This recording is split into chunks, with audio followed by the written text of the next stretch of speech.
Hello everyone, welcome to Online Help Guide.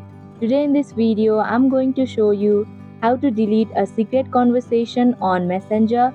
So without any further ado, let's get started. First, open Messenger. Now tap on the chat you had started a secret conversation. Tap on the icon just beside video icon on the top right corner. Again, tap on three vertical dots on the top right corner and select delete conversation option.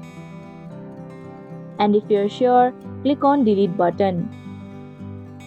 And that is how you can delete secret conversation on Messenger. Thank you for watching Online Help Guide. Hope this video was helpful. If it was, then hit the like button and comment down if you have any questions or feedback. Also, if you are new to our channel, subscribe and hit the bell icon so that you don't miss our upcoming videos.